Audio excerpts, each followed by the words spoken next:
everyone is talking about Gen AI, as you know, right? Yes.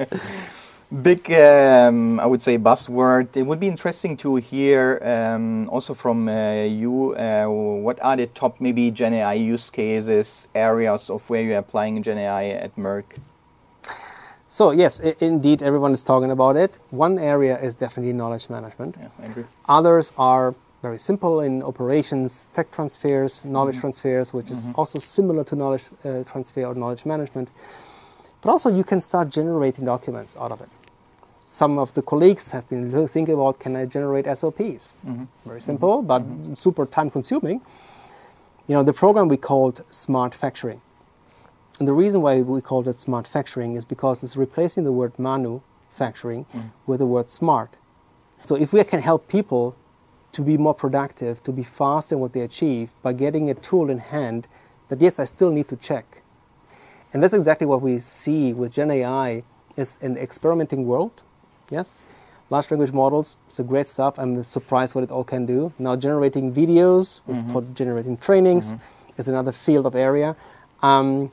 Or even generating new content out of these documents or of the knowledge is a field that we're experimenting at the moment as well. And we see quite some value, but still need to be validated. And of course, we have colleagues that are validating the business logic, the outcomes. And I'm sure that if we are here in a year from now, we'll definitely see the first use cases with a higher impact of these. In a GMP environment, right? Yes. As you said, everything which is not GMP, it's easier to explore. Everything which is related to manual work, reporting, right? Reportings, Exactly. Doing tech transfers, I mean, a regulatory field, right? Where you need to create a lot of reports. There is an absolute value in doing that. Agreed. Right? At least that is the immediate.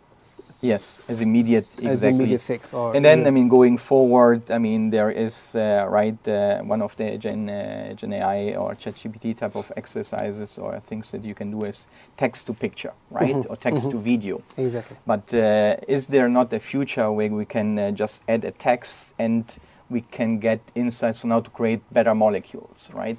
How does the future look like? This is exciting. Now, maybe if I'm turning it a bit and spicing up a bit our discussion, let's try it. Let's see how it works. So, what would you say in future? Would we have only data scientists and coder? No operators anymore? I would say that we have operators that can code. So I would say that the definition of data scientist today and coder today may evolve into today working without a computer, without any electronic device, or having no mobile phone at all is not thinkable anymore. And so in the future will also change in the way we can operate with new capabilities. So operators will get new capabilities, and that might be a similar way of coding. It might be no code, low code, but it still might be coding. I agree. It's more than a sentence. I'm sorry for that. It's good. No, I mean, and the opposite, it's a provocative question is, as we know, I mean, low code, no code platform are getting more and more popular. Also, Gen AI is replacing some basic, let's say, coding, right? I know many people which are asking for codes, ChatGPT. So the question is, do we have in future a need of data scientists, or actually this will be replaced by ChatGPT-like solutions? I see this evolving in a way that is impressive, what it can, but it also shows that if you don't have a clue, you can't check. So I still believe that you should have people that are excellent and expert on what this is all about.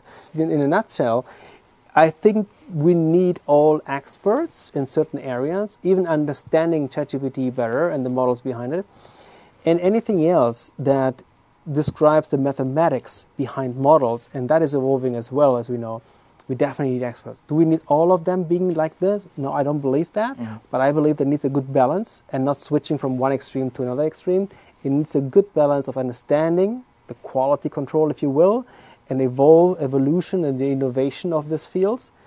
That requires or may require that expertise.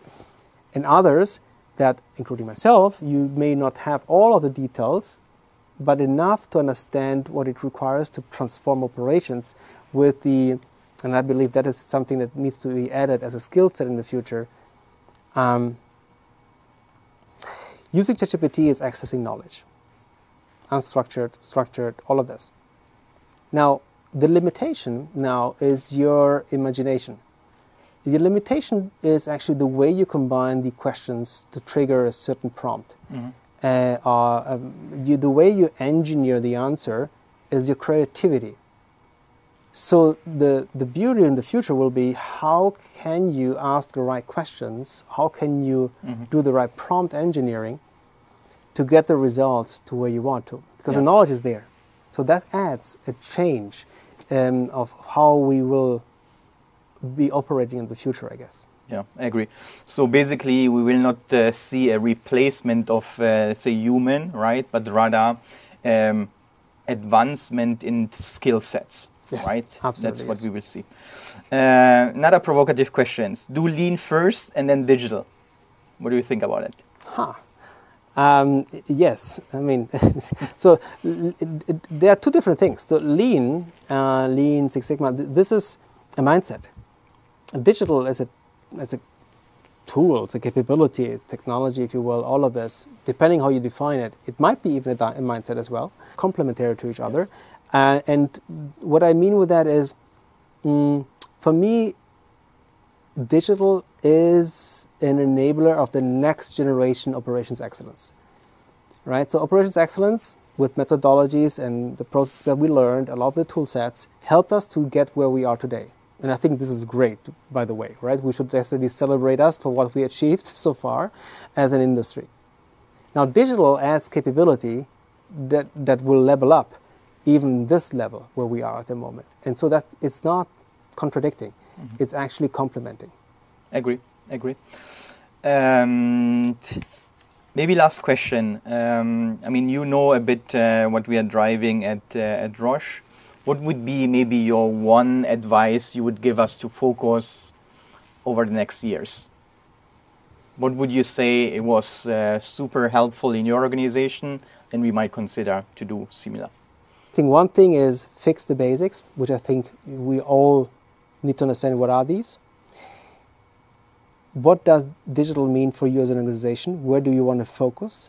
And how can you work together as one organization, as one team, regardless to whom you are reporting?